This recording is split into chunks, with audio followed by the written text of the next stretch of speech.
This is the Rich Dad Radio Show, the good news and bad news about money. Here's Robert Kiyosaki. Hello, host Robert Kiyosaki, the Rich Dad Radio Show, the good news and bad news about money. And we have a very important and timely Rich Dad Radio Show today because it's on the future of entrepreneurship. Not the past, but the future. And the reason this is important is back in 1981, I'm a student of Dr. R. Buckminster Fuller, invented the geodesic dome, which was the world pavilion, the U.S. pavilion at the Expo 67 in Montreal, Canada. And Fuller was one of my poor dad's favorites, being an academic type. But I go into this audience in 1981. I'm sitting down there with all these guys who are hippies and commies and pinkos, and I'm a capitalist sitting in this audience. And Fuller says, his opening line, I still remember his opening line. You know, he was considered one of the greatest geniuses of our times. John Denver wrote songs about the guy. People praised the heck out of him. But he says, ladies and gentlemen, we are the news. And I didn't understand what he meant by that. He says, when you hear the news, it's the past. Anything in the news today is history. It's not new. He says you have to understand the difference between the past, news, and new. Because he was a futurist. So what's in the news today? I woke up this morning and all they're talking about is this coronavirus and, you know, what's going to happen to the economy and the millions of people who have lost their jobs. Millions. And that's not the news. That's old. So what Fuller was saying back in 81 to my class was that what you're listening to in the news today is the death of the old. It's over. So the reason this program is so important, it's really about the future of entrepreneurship. Now let me put it another way, just so you understand it. One of the most obsolete things you can have is an old idea in your head. So think about these words. Go to school and get a job. Why would you want a job today? Save money. Why would you save money when the government's printing trillions right now? You know, invest for the long term in a well-defined portfolios, well-diversified portfolios, stocks, bonds, mutual funds, and ETFs. Why would you do that? Yet people are still hanging on to those old ideas. One last point. So I was an entrepreneur, and in the 80s in the 70s I had a company that started the nylon and Velcro surfer wallet business.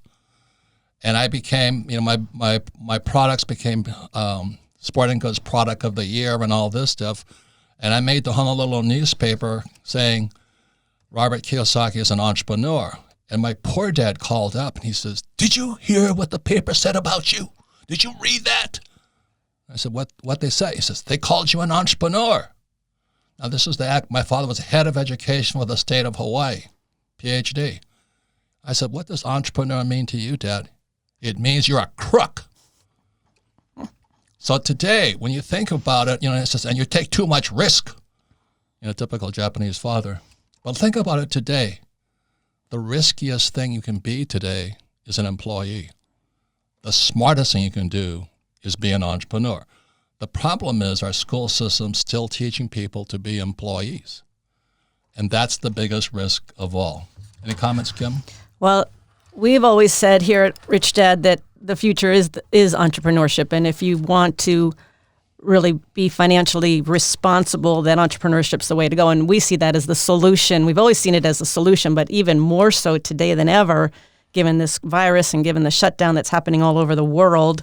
I think this is the time for entrepreneurship to really bloom even more so. And we've got the guy who's going to talk just about that. This is like a 9/11 in Phoenix, Chicago, Los Angeles, Dallas, New York, Japan, London, Europe, Rome. London. This is like a 9/11 in every city, every town throughout the world. So this is bigger than 9/11. This is the change of an era. This is the change of an era. It is the end of the old and the beginning of the new. The problem is the people who are scared, are still hanging on to the old. So today is a very, very important program because you have two entrepreneurs. Well, actually three with Kim, but anyway. Thank you. But I appreciate that. but from Hawaii, there are three entrepreneurs that are really famous. One is Steve Case, founder of AOL, and the other one is Guy Kawasaki. And on the dark side is Robert Kiyosaki, because I've always criticized the academics for having their heads up their butts. Now, the other side of it, the reason this is really good, because Guy Kawasaki is the ray of sunshine, and Robert Kiyosaki is the dark side. So you'll get both points of view. They're both valuable, because this is the worst of times if you're an employee looking for job security. But it's the best of the times if you're going to be an entrepreneur. So Guy Kawasaki is infamous for being part of Apple. In fact, he's more famous than Steve Jobs. He's more popular than Steve Jobs. I don't know about that. Oh, yeah. Hey. Calm down, man. I'm giving you an outsider's point of view here. I mean, Guy was, Jobs' reputation was pretty nasty. He was kind of like me, kind of a rude guy. But Guy was always the ray of sunshine. He was positive. He was the brand leader. They called him the chief evangelist. The chief evangelist of Apple. And I'm on the dark side with Rich Dad, Poor Dad. But they both have their points. But the point is, ladies and gentlemen, get rid of the idea of being an employee. In the next show, we're going to have Tom Wheelwright coming on talking about how medical doctors have to fire themselves and their staff because of this coronavirus, because they're doing such non-essential surgeries such as boob jobs and facelifts. They have to get That's another show. They have to get rid of people. That's another show. So all these high-paid surgical nurses and all that, they're losing their jobs. They did the right thing. So what we're saying here, ladies and gentlemen, this is the news. What's in the news today is old. The fact that we have coronavirus and the whole economy is collapsing right now all over the world is old. I've been saying this for years. It's not been nice being Chicken Little. The sky is falling, the sky is falling. Well, the sky fell, so it's not the news. So today's program is very important. It's about why it's important to be the entrepreneur, but what is the future. So welcome to the program here. The reason I chose Guy is because he and I are kind of interchangeable. They say, "Are you Guy Are you Guy Kawasaki?" I said, No. I'm much better looking. But they said, and then Guy gets called Kiyosaki, and we're both from Hawaii. Our fathers were friends. It's kind of interesting that we're on this program together. So, Guy, welcome to the program. Welcome, Guy. Thank you very much. You're right. I am often asked, well, the way it really goes, okay, is somebody comes up to me and says, "I read your book. It changed my life. I was lost. I didn't have direction. I didn't know what to do. And then I read your book." And so I say to them, "Well, which book? I wrote 15 books." And they say, "Oh, Rich Dad, Poor Dad." I said, "You don't understand. I'm Poor Dad. It's Kiyosaki." Well, happens all the time. And what I tell people is, "Are you Guy Kawasaki?" They say, "No, he was that rich guy, went to the private schools." And I went still paying off my student loans. And I went to Hilo High, which could be the end of the earth as far as academic brilliance goes. So Guy. So Guy, I like your shirt because you're also the brand ambassador for Mercedes, and you got your Mercedes shirt on. And you're also the chief evangelist of Canva. Canva. Yes, Canva. Yes, Canva. What is Canva? Could you explain? Canva is an online graphics design service, so it enables people to create great graphics. And this can be for social media, flyers, newsletters, resumes, business cards, posters, you name it. Canva has literally made, we make about 3 or 4 million graphics per day for people around the world. Wow. So yeah, this is called Guy's Golden Touch. So Guy's Golden Touch is not whatever I touch turns to gold. Guy's Golden Touch is whatever's gold Guy touches. So I like that. Canva has been extremely successful. Not fantastic. because of me, but that's just a secret between the three of us. Oh, Congratulations. I highly commend you, Guy, because you are the ray of sunshine, and I'm Darth Vader. So, why are you so negative? I'm not negative because you have to, as Fuller says, you have to have both. You see the dark side because when you see the dark, you see the light. So I saw this coming. I mean, how many years, Kim? I've been many years. Chicken Little. We didn't know it was going to come in this form as a virus, as a global virus, but yeah. Yeah, but it is the change. The biggest thing, Guy, is that it is the change of an age. We've shifted from industrial age to information age, and it really is the age of the entrepreneur.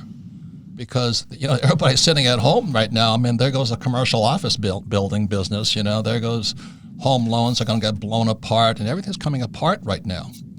But the good news is, how'd you like to be WeWork right now? Oh my goodness, no kidding. Jeez, how many square feet of office space do they rent? Whew. Yeah. So Guy, they're going to pay you. Yeah. So Guy, you've always been in the future. You've always been the positive, the shining force out there. And we're talking about the future of business. But before we get into that, can you give us a little background how you evolved from this rich kid in Hawaii to go to Stanford and live at Apple? Okay. First of all, let's just bust that.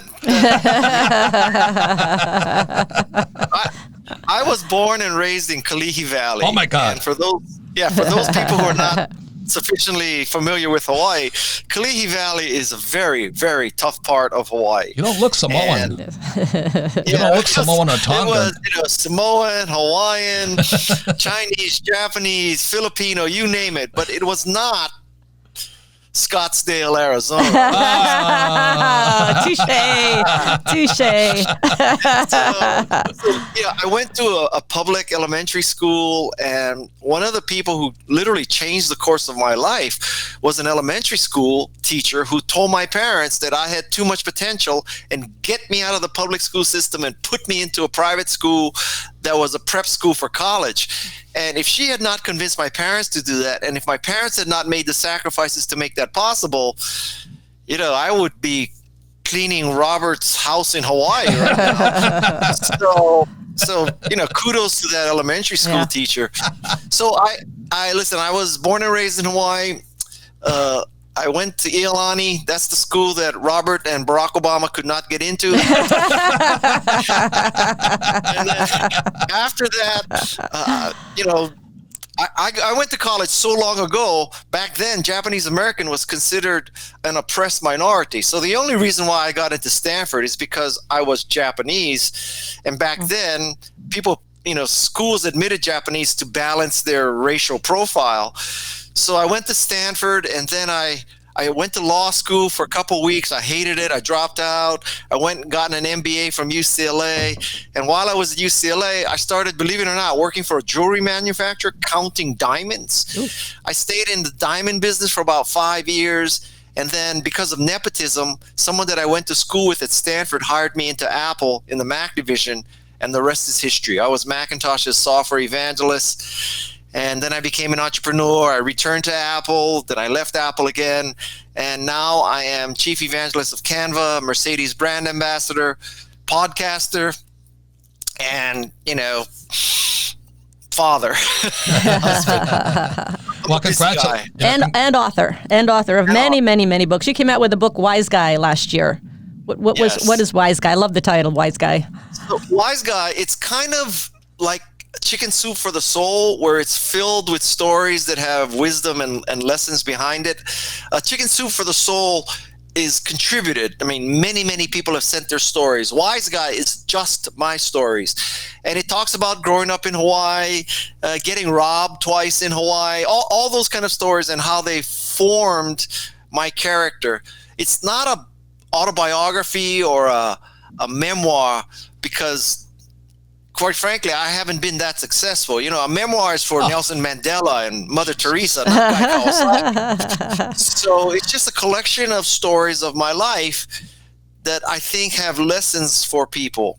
Well, that's Nice. Guy, you've influenced many. I'm not kidding you. People do come up with me. Are you Guy Kawasaki? I go, no. I'm the other guy.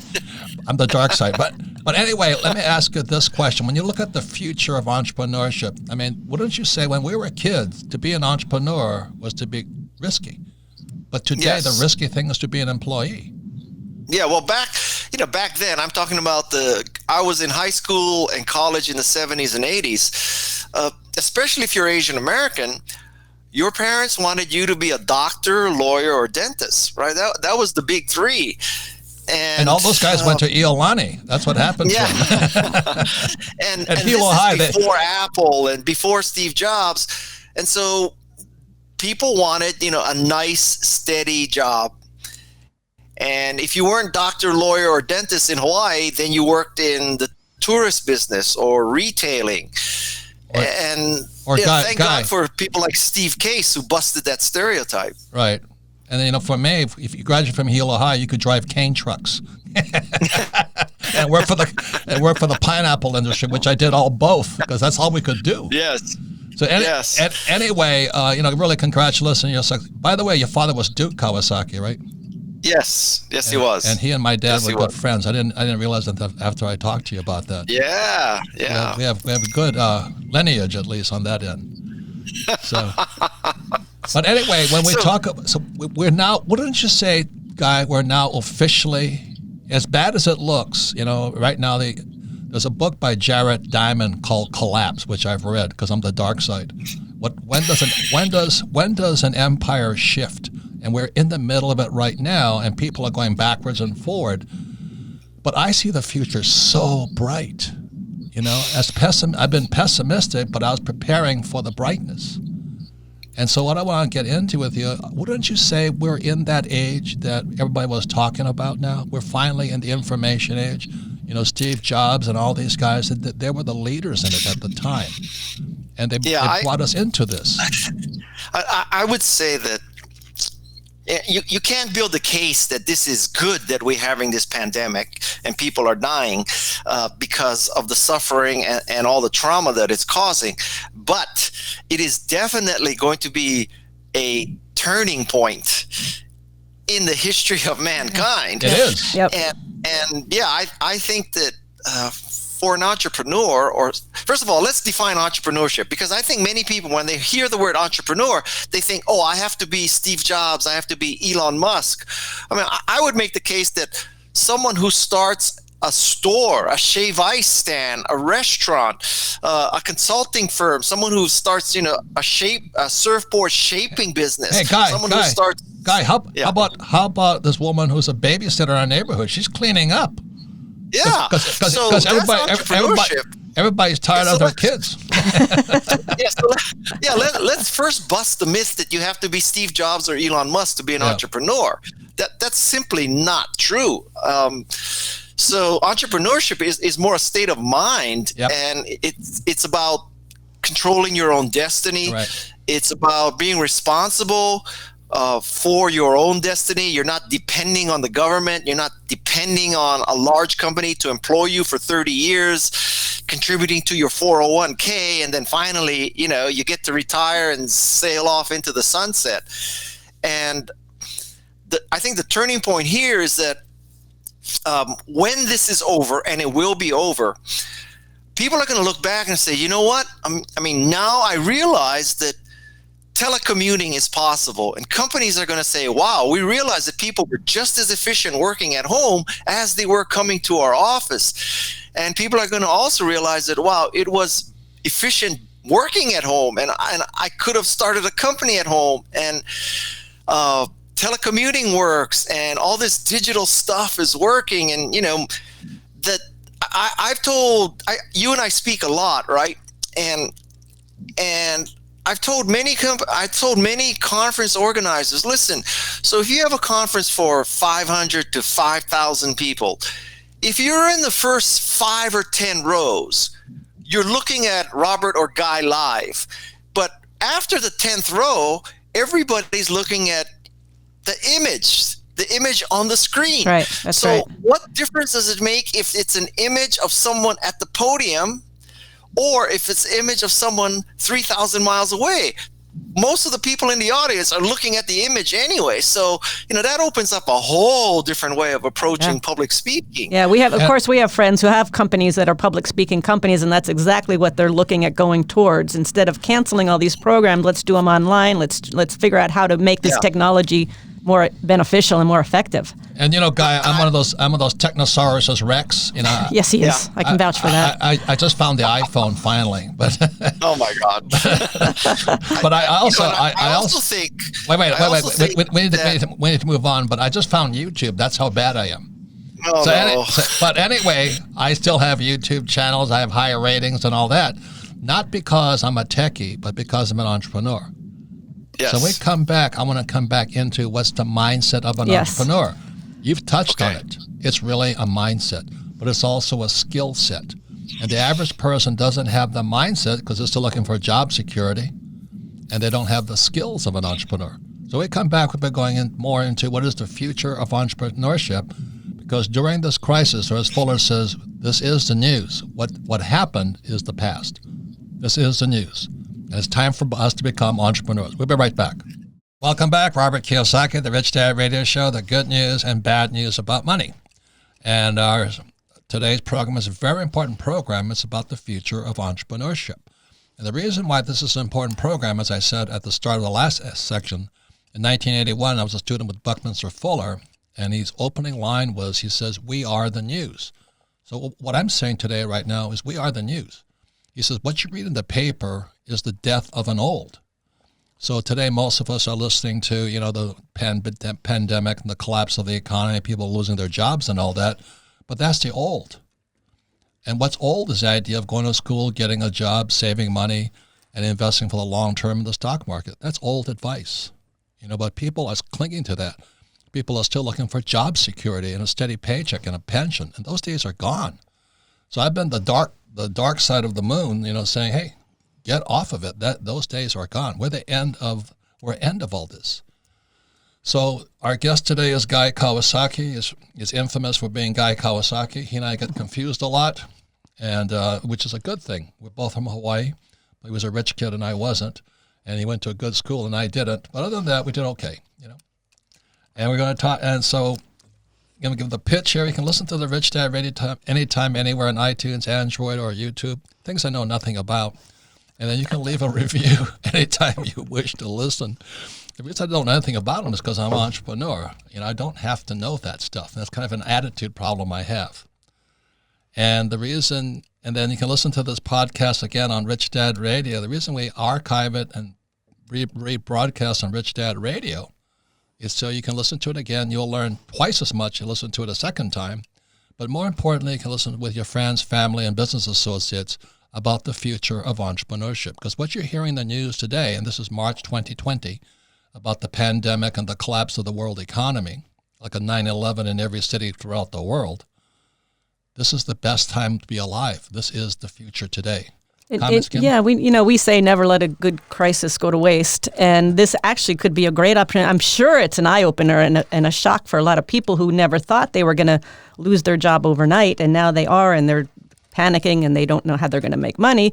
Or maybe they can use this time where they're quarantined at home to learn and to study and to look at different ways of doing their life. I mean, this could be a great opportunity if you look at it that way. And I think we're going to get into what the mindset of an entrepreneur is, and I think that's part of the mindset is what's the opportunity. Yeah.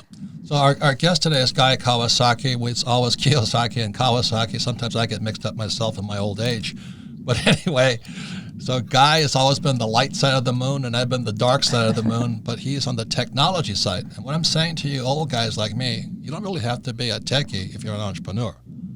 There's a very big difference in mindset.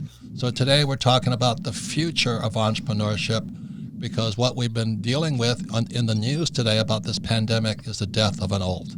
We're now officially in the information age. So, Guy, what would you like to say to entrepreneurs or future entrepreneurs?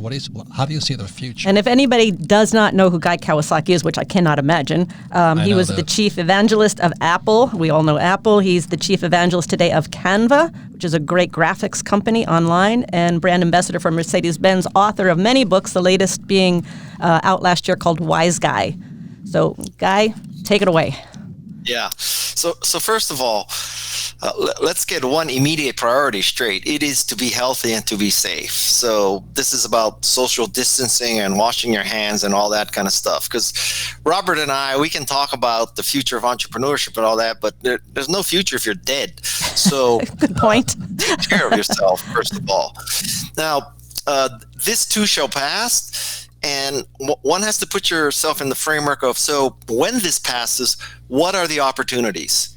And I don't profess to have, infinite and complete knowledge about the future. If I did, first of all, I wouldn't tell you. But anyway, but you have to look at it and see what kind of opportunities, and look at the changes that have happened now. So yesterday, I may be not the world's earliest adopter, but yesterday for the first time, I used Instacart.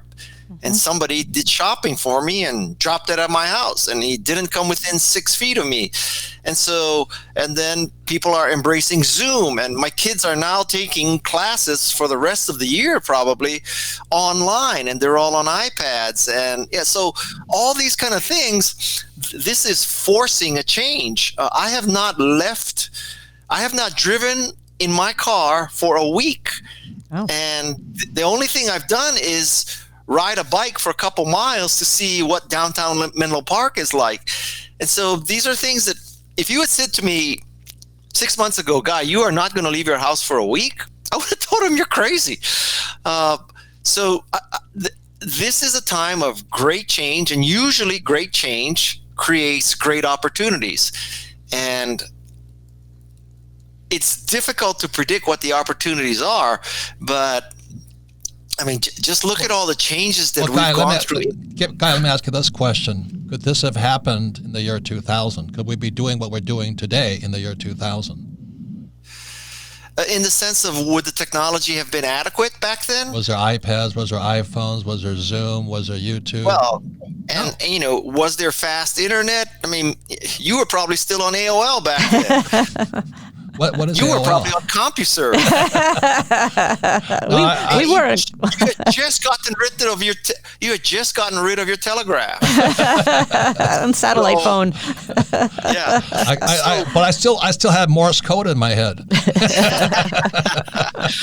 So I mean, if this had happened back then. Now, on the other hand, if this had happened back then, maybe there wouldn't have been so much travel and interconnection, and maybe the United States would not have been as dependent on manufacturing in China. So it's not all bad news.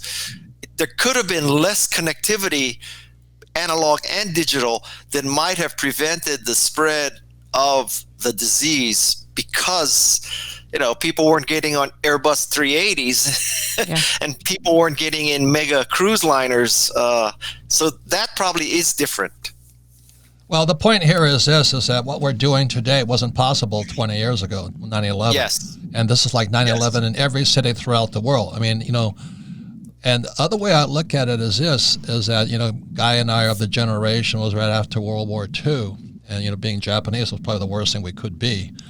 But because they still use the word Jap and all that against us and all this stuff. So it was a time to grow up. But the thing I noticed was how Japan and Germany came back. And that's the lesson I'd like to have for people today, is that even if you've been torpedoed and you're out of work and out of money and all this stuff, is that it's a chance to come back, but come back differently. The whole thing here, to me, the future is brighter than ever before, but you cannot have the mindset, I'm going to go to school and get job security and a pension and a 401k and save money, because those days are gone. And that's all I've been saying, Guy, is that those are obsolete ideas. But the future is very, very bright if you have the mindset and the skill set of an entrepreneur. And that's really what I want to say to people. for my podcast, I recently interviewed Steven Pinker. And Steven Pinker is a psychologist from Harvard. And he said, if you really step back and look at the human condition right now, we are in the best time ever. Yep. In terms of war and violence. Now, this is, before the pandemic really had hit, but all things considered, but in a sense, he's telling me that nostalgia is overrated. So everybody looks back and says, back when I was a kid, we used to have these family dinners and we would sit around and no one's on their digital device and everybody's paying attention and we're eating all this homegrown organic stuff. And then after we had dinner and we discussed philosophy and religion, we would go into the other room and we would play board games and we'd be communicating with our kids and all that. And Robert, I don't know about you, but I don't remember it that way, bro.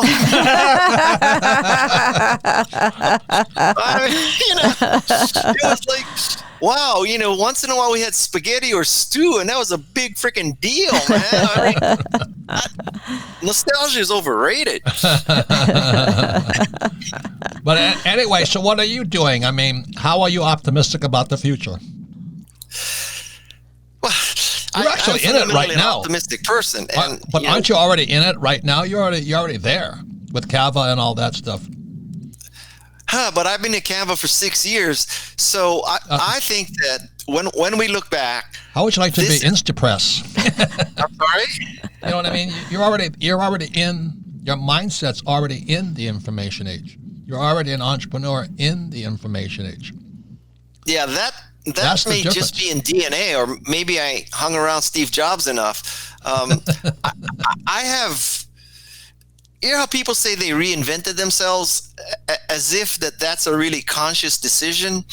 For me, it was totally unconscious. So I started in the hardware and software business of personal computers, and then there was the internet, and then there was the smart devices, and then there was social media, and now I'm trying to reinvent myself as a podcaster because I think you've written books and I've written books. I think podcasting is the new publishing. So if somebody were to say to me today, I want to write a book, I would tell you, don't write a book, because for me anyway, writing a book, it takes a year, and then your publisher takes a year, and you get one advance, and that's the only payment you'll ever get.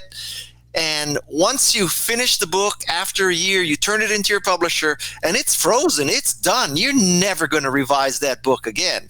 Whereas podcasting and radio shows, every week is a different thing. And every week you can sell advertising.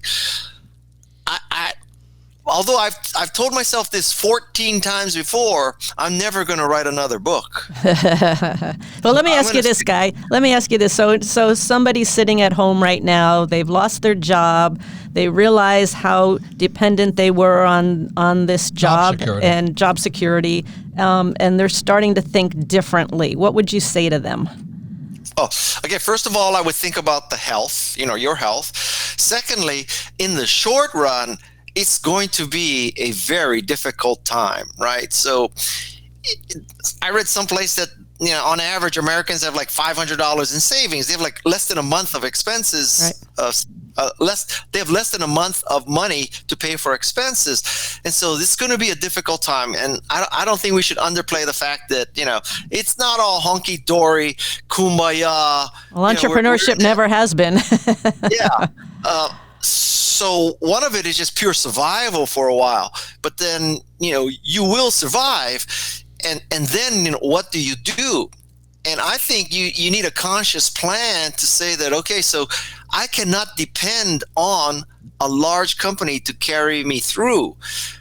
Well, if you work for a large company, how about a 401k? How about a pension? How about Medicare? How about Medicare? Yeah.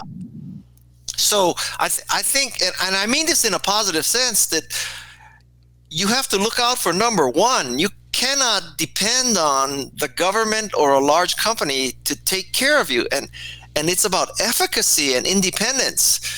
So now don't misinterpret what I'm saying. I'm not saying that you should not go work for a large company. I mean, if Google hires you and gives you the world's greatest job, man, for the short term, take the job, but then know that could end at any moment. Yeah. So, save your money, do moonlight on the side, develop other skills while somebody else is paying for your living expenses, and hedge your bets, because this too can end. Amen. And just 2 months ago, we couldn't find workers. You know, we do a lot of construction work and all that. Yeah. All of these construction guys, you know, they had so many jobs and all this. They're prima donnas. Yes. Well, now even just driving into work today, just driving in, there's parking lots full of people looking for work. They're just hanging out, waiting to get picked up and to find day work. And that's what I'm that saying. disappeared.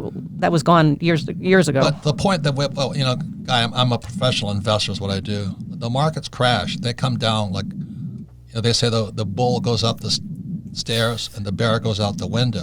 The bear just went out. The bear just went out the window. Big time. And people are still looking for jobs. And I think that's really what I'm doing my best to say to people is question. You know what? Question what your mommy and daddy taught you.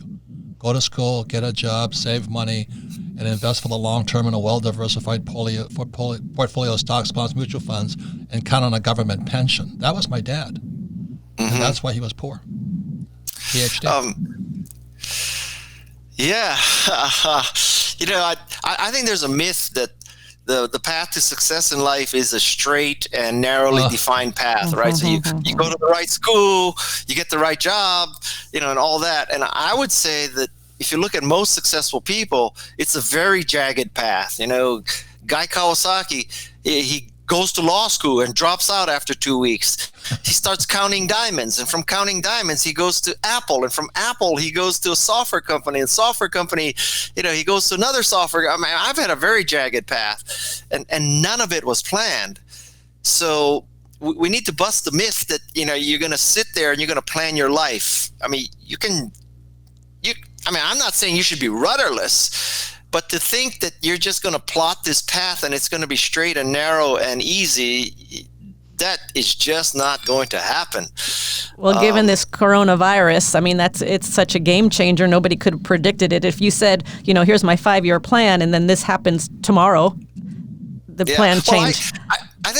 I think for many listeners of your podcast, of your radio show, and I don't know what you've said about the stock market, but I think that for most people, you should not be dependent upon optimism or pessimism based on the Dow Jones Industrial Average, because that's such an artificial number that doesn't necessarily bear any reality to your life. You know, those people in the parking lot that are looking for a job, if the Dow magically became 26,000 tomorrow, they would still be looking for jobs, right? That's right. And, Amen. And on the other hand, if the Dow went from 26,000 to 19,000, but you are someone in a job that is still necessary, still important, you don't care that the DJIA went down. And so you have to not let external numbers make you crazy. Yeah, I never understood how they pegged the economy to the Dow Jones average. I never understood that, because it doesn't have anything to do with what's happening really in the day-to-day economy. Not at all. Exactly to your point. I mean, if you think about it, one of the reasons why many of those stocks went up is because many of them used money to buy back shares so that the price of their per share went up. And then okay, so how did that, what did that have to do with anybody's life or productivity? It had nothing to do with it. It was buyback, right? So I often tell people that, people look at macro numbers and they make themselves crazy. So in my business, in tech and venture capital, there are entrepreneurs who say, okay, so year over year, venture capital is up 10%. It's a great time to be an entrepreneur.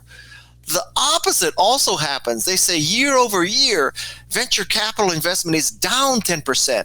So they go into this deep funk because they look at the macro number. And I tell people, don't look at the big number. If the venture capital business is booming, but you can't get an investment, you suck. And if the venture capital business is retrenching, if venture capital investment is down 20%, but you raised the $1 million you need, who the hell cares about the macro number? It's like, just worry about yourself. So I think entrepreneur boils down to a very simple thing, which is you got to make something and you got to sell it. Everything else is bullshit. So make it, sell it. Make it, sell it. That's all that counts. I love it. Amen, brother. So anyway, guys, it's really an honor to have you. You know, it's always fun to have you on the program. If I'm going to be confused with somebody, it's better you than Steve Case. I don't know. Steve Case is, he definitely changed the world with AOL. He did. Yes, he did. Can I tell you my famous Steve Case story just to show you what a mensch that guy is? Of course. So I was with him and his team the day that Apple blew up his contract. He was doing basically Apple online services for consumers for Apple. Apple had an internal employee system, and he was going to create a system so that Apple could take that to consumers. And Apple blew up that contract, and I was with his team and him the day that they blew up the contract. And they're like, ready to kill themselves because this is their contract. This is, what their company was doing. And I said to Steve, Steve, I could tell you something. Maybe Apple has done you a favor, because inside of Apple, it'd be totally political. They'll be controlling your development, controlling your marketing. You have to throw it over the transom and hope they do it right. So now, they've paid for a lot of your development, and they set you free, Steve. So look at it like an optimist. And which is kind of a lesson here that, Steve went from being dependent on Apple to becoming an entrepreneur. What a concept. Yeah.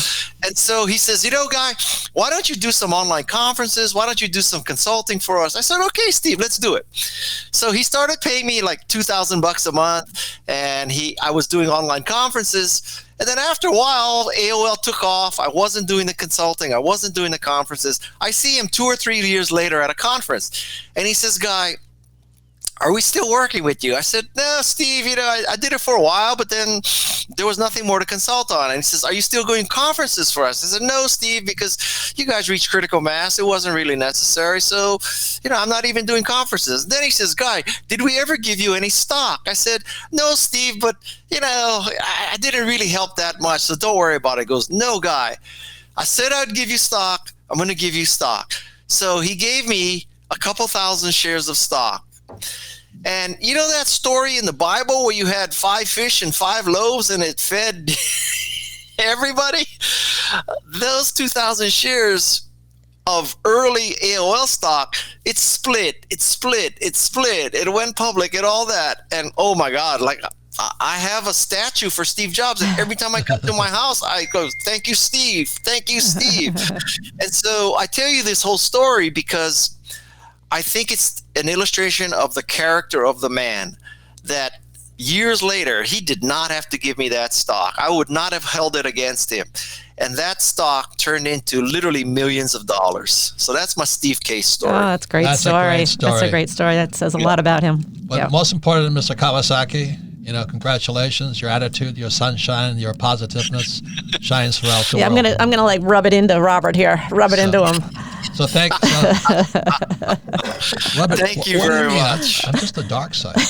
Anyway, Guy, thank you very much. Thanks, Guy. You're thanks the for best. the contribution. You wrote what, Wise Guys? Wise Guy. And he wrote The Art of the Start 2.0, The Art of Social Media, Enchantment, Wise Guy. Yeah. But Robert, what I want you to tell all your listeners is to do this one thing, which is they should subscribe to my podcast. Oh, sure, Okay. sure. Right?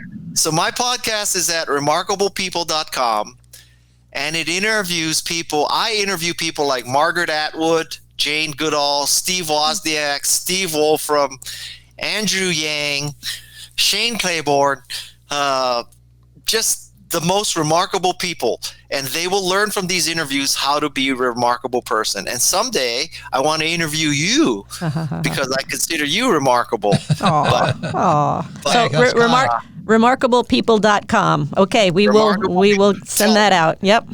I know that when you guys tell people to do something, they will do it. So you tell them to subscribe to Remarkable People, okay? I will. All right. Keep up the good work. Yeah, man. thank you, Guy. Thanks, Guy. Take All the care. best. Bye-bye. Bye-bye. And we come back, we're going more into what you can do as a future entrepreneur, because I see it as so, so bright. It is so, so bright. So when we come back, we're going to more what you can do as a future entrepreneur. We'll be right back. Welcome back, Robert Kiyosaki, the Rich Dad Radio Show, the good news and bad news about money. I want to thank Guy Kawasaki. Like, people keep getting mixed up, Kawasaki and Kiyosaki, but it's very proud of the guy. I mean, he's a fantastic entrepreneur. He's the evangelist for his rays of sunshine and hope, and I'm on the dark side. I'm Darth Vader of this whole world, but you actually need both. You know, as Bucky Fuller says, unity is plural at minimum too. So you have light and you have dark. And that's the power actually comes from the dark. That's what I found out.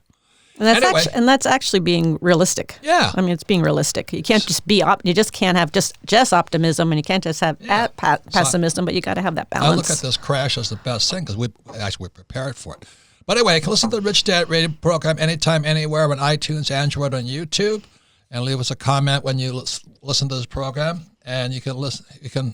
Our programs are archived at richdadradio.com. We archive them so you can listen to it again, because you listen to it twice, you'll learn twice as much, but also you can share with friends, family members, and business associates, because this is not an ordinary time.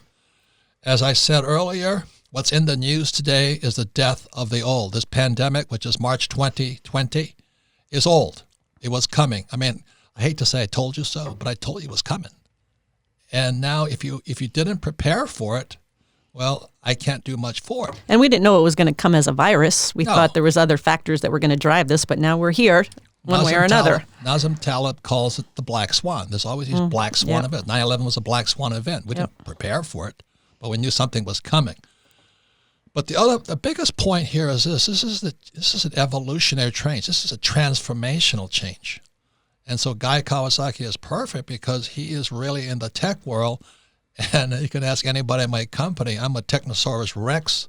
I know nothing, but it doesn't stop me from being an entrepreneur, because entrepreneur is a mindset and a skill set, but mostly a mindset. So all of you out there looking for the next job, you're a dinosaur, because the future of jobs is finished. Because what we're talking about now is everybody needs to be an entrepreneur. Even if you have a job, still be an entrepreneur. Still, somebody calls it a side hustle. Do something else. Join a network marketing company. Join people who are being positive and moving forward. But if you're hanging out with your depressed old friends who are clinging to job security and a pension, you better find some new friends, is what I'm saying, because they're going to pollute your brain and your spirit. That's the big part. So this news is old. It was coming for years. I think it's a hoax personally, but I don't think the virus is a hoax, but I think it's a smokescreen for what has been coming for years. And that's why for years and years and years and years and years, I've been Chicken Little, and it hasn't been pleasant. And thank God some people come up to me and said, I'm glad I listened to you, but many of my friends are saying I should have listened to you.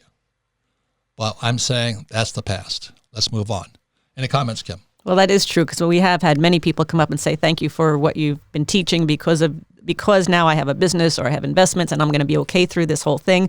Unfortunately, a lot of people are not. And if right now you've just lost your job and you're trying to figure out how to make ends meet at the end of the month, this could be an opportunity to start thinking differently. Look at your life differently. What else can you do? As Guy was saying, where's the opportunity that once we come out of this, what's the opportunity? Now, if you're stuck home with your kids and all, maybe this is the chance to learn something new. But the opportunity sits in your hand. It's your cell phone or your iPad or your computer. Everything is right there. Let me just say one more thing, talk about what we're doing at Rich Dad, because we've been preparing for this for years. So people say, oh, you're so negative. I'm not negative. I'm looking into the future. So right now, I had a long phone call with my friend, meeting yesterday with Blair Singer, Rich Dad advisor on sales. I said, Blair's a little worried. I said, look, Blair, they need your skill set more than ever before. Just start putting it out there. Mm-hmm. I talked to another woman, Trina Maduro, and she teaches people how to shop online and get paid for it. I said, they need your skill set more than ever before. They're already in the market. They just don't know how to market it. And Andy Tanner teaching people how to make cash flow from stocks. I mean, people need that education. Right. But the biggest thing, there's more opportunity. But it's what gets you in trouble is the old ideas in your head. Yes. Go to school, get a job, save money. Why saving money is bad? It's because they're printing trillions of it. Wake up. Wake up. 80% of the world debt is measured in U.S. dollars. That's why the dollar is so strong, makes gold weak. But if you don't study this stuff, I don't know where the heck you're at. So this is the biggest opportunity. The thing I said to Mona this morning is, see, Amazon is the big Megillah. They run the world right now. So I asked Mona one question. I said, how can we take on Amazon? And she says, what do you mean? I said, tell me how we take on Amazon. We're entrepreneurs. We can take on anybody. And Bucky Fuller called that ephemeralization. Ephemeralization is the same thing as your little cell phone today has more power than the mainframe computers of 50 years ago.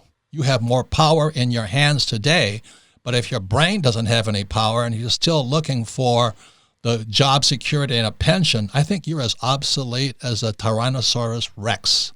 That's the problem. The problem's in your head.